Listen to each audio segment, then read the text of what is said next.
बारह लाख।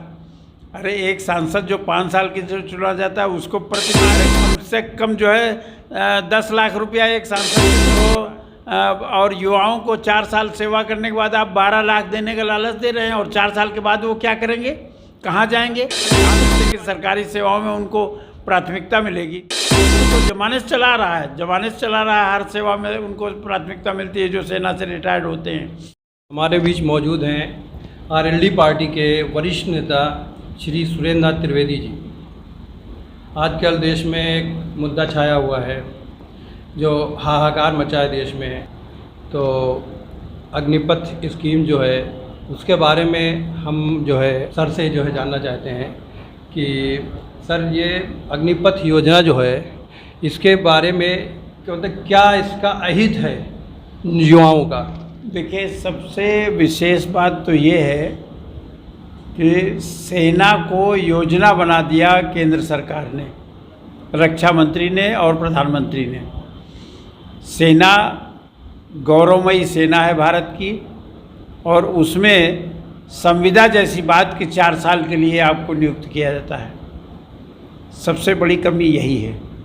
दूसरी बात ये है कि ये सैनिक जो भर्ती होंगे अग्निपथ योजना में, न तो ये भूतपूर्व सैनिक लिख सकेंगे, न इनको स्वास्थ्य सेवाओं का कोई लाभ मिलेगा, और तो और इनको कैंटीन से भी सस्ता सामान खरीदने की भी अनुमति नहीं रहेगी।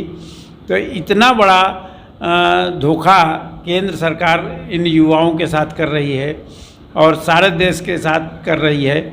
जो सेना का सम्मान करना चाहिए, सेना में कोई खलबली वाली बात नहीं पैदा करनी चाहिए केंद्र सरकार को, तो हमारे रक्षा मंत्री और देश के प्रधानमंत्री ने मिलकर के युवाओं के साथ धोखा किया और सेना का सम्मान गिराया है। सर, ये पार्टी कहती है विपक्ष के द्वारा फैलाया हुआ भ्रम जो है, ये भ्रम फैलाते हैं विपक्ष वाले। भाई, अगर विपक्ष भ्रम फैला रहा है तो आप ही उसको सही तरीके से समझा दीजिए। क्या उनको पेंशन मिलेगी, क्या उनको स्वास्थ्य सेवाओं का लाभ मिलेगा, क्या भूतपूर्व सैनिक अपने को लिख सकेंगे, क्या वो? सर, उनका मतलब ये कहना है कि इससे युवाओं को 12 लाख रुपए मिलेंगे, इससे जो है कोई भी मतलब काम कर सकते हैं, कोई व्यवसाय कर सकते हैं। 12 लाख। अरे एक सांसद जो 5 साल के जो चुना जाता है उसको प्रति माह कितना मिलता है? अरे कम से कम जो है 10 लाख रुपया एक सांसद पे खर्च हो रहा है। तो और युवाओं को 4 साल सेवा करने के बाद आप 12 लाख देने का लालच दे रहे हैं, और 4 साल के बाद वो क्या करेंगे, कहाँ जाएंगे? आप धोखेबाजी की बात कर रहे हैं। आप कहते हैं कि सरकारी सेवाओं में उनको प्राथमिकता मिलेगी। वो तो जमानत चला रहा है, हर सेवा में उनको प्राथमिकता मिलती है जो सेना से रिटायर्ड होते हैं। लेकिन 4 साल के बाद उनको संविदा पे लेकर के आप रिटायर कर, युवाओं के साथ अन्याय है। सर, आपकी पार्टी के अध्यक्ष जी कहते हैं कि जो है वो हर ज़िले पे इसके खिलाफ जो है अपना मोर्चा खोलेंगे, तो ये कहाँ तक के जो है मतलब उसमें हित में आएगा? देखिए, पार्टी किसानों की, नौजवानों की है, और नौजवानों के ऊपर जो भी बात आएगी, जो भी उनके जीवन के साथ खिलवाड़ करना चाहेगा, राष्ट्रीय लोकदल सड़क से संसद तक उस लड़ाई को लड़ेगा और निश्चित रूप से युवाओं के हक में फैसला कराएगा। तो सर, क्या विपक्ष जो है खुल के पूरी तरह से, पूरी ताकत से क्या सत्ता पार्टी का सामना करने के लिए तैयार है, या हमको क्या रणनीति है विपक्ष की? भाई, सत्ता पक्ष जो है वो हर अपनी रणनीति में अभी तक के कामयाब होते जा रहे हैं। देखिए, विपक्ष, संपूर्ण विपक्ष की बात नहीं कर सकता मैं, ये मुझे अधिकार नहीं है, लेकिन राष्ट्रीय लोकदल पूरी तौर से तैयार है। हमारे राष्ट्रीय अध्यक्ष चौधरी जयंत सिंह जी पूरी तौर से तैयार हैं। सत्ता पक्ष से किसानों के लिए और नौजवानों के लिए हर संभव लड़ाई लेने के लिए तैयार हैं।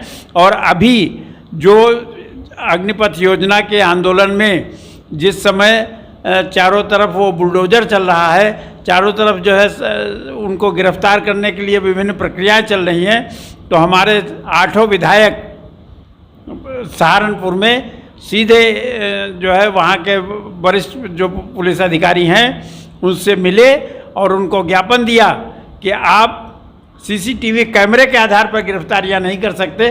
कैमरे में तो वो भी आ जाते हैं जो सड़क से जा रहे हैं। आप जिसके हाथ में पत्थर देखिए, जिसको कुछ करते हुए पकड़िए, उसको गिरफ्तार कीजिए, सबको नहीं। और वहाँ के अधिकारियों ने माना। तो राष्ट्रीय लोकदल हर बार में पहल करेगा, जब भी युवाओं के ऊपर कोई अन्याय होगा तो सत्ता को मुंह तोड़ जवाब दिया जाएगा। सर, क्या आपको यह नहीं लगता कि जब सत्ता पक्ष किसी उसमें फंसने लगता है तो वो एक नया मुद्दा ला देता है और फिर सारा पेट उसी मुद्दे को कवर करने लगता है? पुराने मुद्दे जैसे महंगाई है, बेरोजगारी है, इन सब को किनारे करके वो भी मुद्दे साथ में मतलब कहीं छूट जाते हैं। देखिए, सत्ता पक्ष के पास सबसे बड़ा हथियार धर्म की नस पकड़ना है। जहाँ पर वो फंस जाती है सरकार, जहाँ पर केंद्र सरकार या प्रदेश सरकार फंसने लगती है, तो वहाँ पर वो हिंदू मुसलमान, शमशान कब्रिस्तान, भारत और पाकिस्तान ऐसे मुद्दों को ला करके मामले का मुंह मोड़ देती है। यही उसका हथियार है, इसी को वो चलना पसंद करती है। सर, इसकी क्या काट है आपके पास धर्म की? हम धर्म की काट सीधे से ये है कि हमें महंगाई कम करनी है, उसके लिए आंदोलन करना है। युवाओं को उनको नौकरी चाहिए, उनको रोजगार चाहिए, उसके लिए आंदोलन करना है। किसानों को अपनी लागत का 1.5 गुना मूल्य चाहिए। आप 2 गुना देने की बात करते चले आ रहे हैं 8 साल से, हम तो 1.5 गुना मूल्य मांग रहे हैं स्वामीनाथन आयोग के अनुसार। उसको देने की बात करेंगे, हम उस पर आंदोलन करेंगे। और जहाँ पे गन्ना किसानों का भुगतान आपने 14 दिन के अंदर भुगतान करने की बात कही थी, आज भी हज़ारों करोड़ रुपया बकाया है पिछले सत्र का, और आपने उसका भुगतान नहीं किया, जबकि आपको उस पर ब्याज देना चाहिए। तो ब्याज देना तो दूर, समय से भुगतान भी नहीं कर रहे हैं। हम इन सारी बातों की लड़ाई आपसे लड़ेंगे और किसानों, नौजवानों के ही हक में फैसला कराएंगे। ये हमारा संकल्प है, राष्ट्रीय लोकदल का संकल्प है, हमारे राष्ट्रीय अध्यक्ष चौधरी जयंत सिंह जी का संकल्प है। सर ने अपना बहुमूल्य समय दिया, इसके लिए हम उनका धन्यवाद अदा करते हैं। धन्यवाद सर।